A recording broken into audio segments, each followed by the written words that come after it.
Louis Valtat, a French painter and a significant contributor to the post-impressionist and Fauvist movements, was born on August 8, 1869, in Dieppe, a port city in Normandy. His family, though not wealthy, recognized his artistic potential early on and encouraged his pursuits. Shortly after his birth, the family relocated to Versailles, a move that would have a profound influence on Valtat's development as an artist.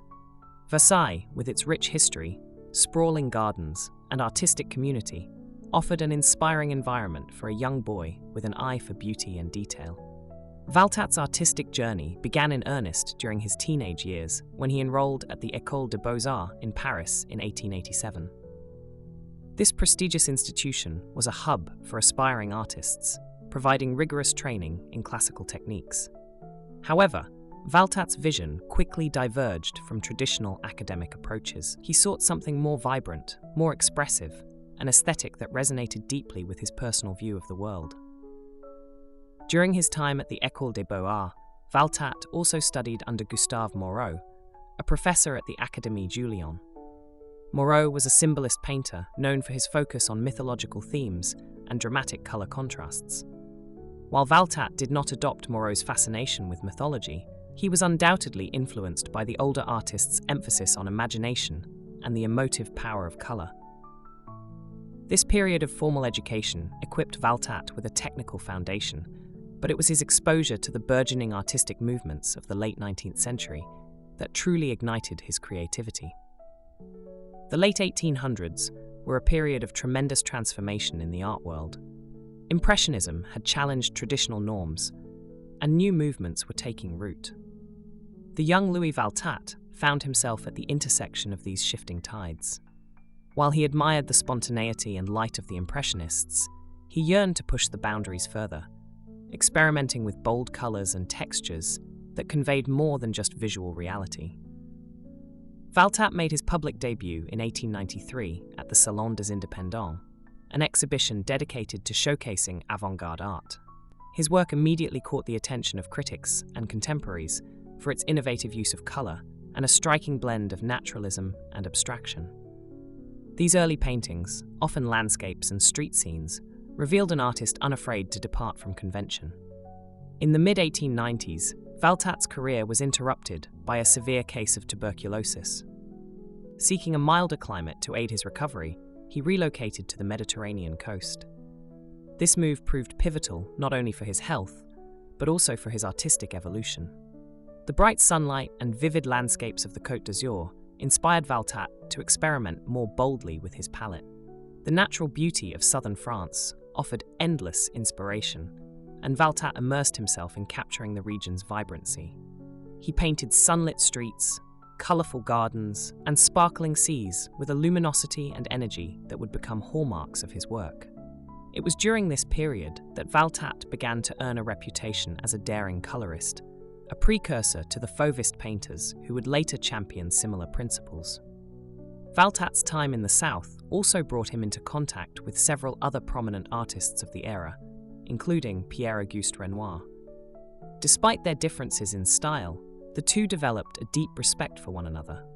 Renoir's influence can be seen in Valtat's attention to light and his ability to evoke a sense of atmosphere, though Valtat's use of color was far bolder. Another critical relationship was with Paul Signac, a pioneer of the pointillist technique. While Valtat did not adopt Signac's meticulous dot-by-dot method, he shared the pointillist's fascination with color theory and its emotional impact. These collaborations and friendships allowed Valtat to refine his own unique voice, blending influences from various movements into something distinctly his own. By the turn of the century, Louis Valtat had begun to solidify his artistic identity. His paintings were marked by a boldness that defied categorization. He was not strictly a post-impressionist, nor was he entirely aligned with the Fauvist movement that would soon emerge. Instead, Valtat occupied a space that bridged these styles, using his distinctive brushwork and vivid hues to create works that were both innovative and deeply personal. His subjects were varied: landscapes, still lifes, portraits, but they all bore the unmistakable mark of his adventurous spirit. He had a particular affinity for flowers and gardens, which he rendered with an almost palpable vibrancy. These works demonstrated his ability to infuse even the most static subjects with life and movement, a testament to his mastery of colour and composition. Although Valtat never achieved the level of fame enjoyed by some of his contemporaries, his contributions to the art world were undeniable. By the early 1900s, his work was being exhibited alongside that of Henri Matisse, André Derain, and other leading figures of the Fauvist movement. Critics noted his fearless use of colour and his ability to balance abstraction with naturalism, qualities that set him apart in an era of rapid artistic change. Valtat's art was also sought after by collectors, including some of the most prominent patrons of the time. His work was purchased by Ambroise Vollard, a legendary art dealer who supported numerous avant-garde artists. Vollard's patronage not only provided financial stability, but also ensured that Valtat's work reached a broader audience. It is evident that Louis Valtat was a painter unafraid to challenge conventions and chart his own path. From his early years in Versailles to his transformative period on the Mediterranean coast, Valtat's journey was one of relentless exploration and growth. His contributions to the post-impressionist and Fauvist movements laid the groundwork for a career that would continue to evolve in remarkable ways. By the early 20th century, Louis Valtat had established himself as a painter of boldness and originality. His early works, marked by vibrant colours and expressive brushstrokes, had earned him a modest yet loyal following. The next phase of his career would see him refine his style, navigating the rapidly evolving art world while maintaining his distinct voice. The Fauvist movement emerged in the first years of the 20th century, spearheaded by artists like Henri Matisse and André Derain. Known for their wild use of colour and simplified forms, the Fauve, French for wild beasts, sought to prioritise emotional expression over realism. Though Valtat's work is often associated with Fauvism, he was never fully aligned with the movement. He exhibited alongside the Fauve and shared their enthusiasm for intense, non-naturalistic colours, yet his approach retained a grounding in naturalism that set him apart. Valtat's refusal to adhere strictly to any single movement exemplified his independence as an artist. While many of his contemporaries embraced Fauvism's radical aesthetic, Valtat's paintings continued to explore the interplay between naturalistic observation and abstraction. His works from this period, particularly his landscapes and floral compositions, exhibit a vibrant energy, but also a sensitivity to form and detail that tempers their exuberance. A pivotal figure in Valtat's later career was Ambroise Vollard, one of the most influential art dealers of the era. Vollard had an uncanny ability to recognize talent and was a champion of avant-garde artists such as Paul Cézanne, Pablo Picasso, and Vincent van Gogh. Vollard took an interest in Valtat's work around 1900 and became one of his most important patrons. Vollard commissioned Valtat to create a series of decorative panels, a project that allowed the artist to experiment on a larger scale. These panels, which often featured lush floral motifs and pastoral scenes, are among Valtat's most distinctive works. They reflect his mastery of colour and composition, while showcasing his ability to infuse decorative art with the same vitality found in his easel paintings. Through Vollard's support, Valtat's work gained exposure to a broader audience. His paintings were included in prestigious exhibitions and found their way into the collections of influential patrons. Despite this, Valtat remained somewhat on the fringes of the mainstream art world, a position he seemed to embrace. He preferred the solitude of his studio to the social scene of Paris, dedicating himself wholly to his craft. As Valtat entered the prime of his career, his work displayed an increasing confidence and refinement. His landscapes, often depicting the countryside around the Seine and the Mediterranean coast, are characterized by a luminous quality and a harmonious balance of color and form. While his palette remained bold, it became more nuanced, reflecting his deepening understanding of how colors interact.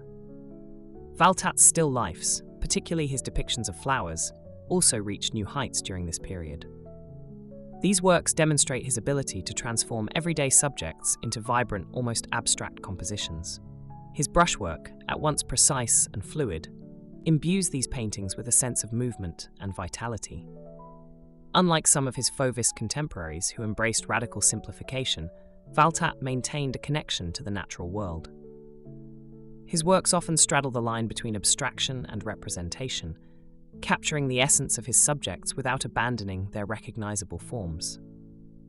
This balance gave his paintings a timeless quality, allowing them to appeal to both traditionalists and avant-garde enthusiasts. Valtat's later years were marked by a quieter, more introspective phase of his career. By the 1920s, the art world had shifted dramatically, with movements like Cubism, Surrealism, and abstract expressionism coming to the fore. Valtat, however, remained steadfast in his commitment to his personal vision. He continued to paint prolifically, producing works that reflected his lifelong fascination with color, light, and nature. Health issues increasingly limited Valtat's mobility in his later years, prompting him to spend more time in his studio. Despite these challenges, his creativity never waned. He continued to experiment with his techniques, exploring new ways to capture the interplay of light and shadow. His later works, though less radical than those of his earlier years, are imbued with a quiet intensity that speaks to his enduring passion for his craft. Louis Valtat's contributions to the art world have often been overshadowed by the more flamboyant figures of his time, but his influence is undeniable. His fearless use of color and his ability to blend naturalism with abstraction paved the way for future generations of artists.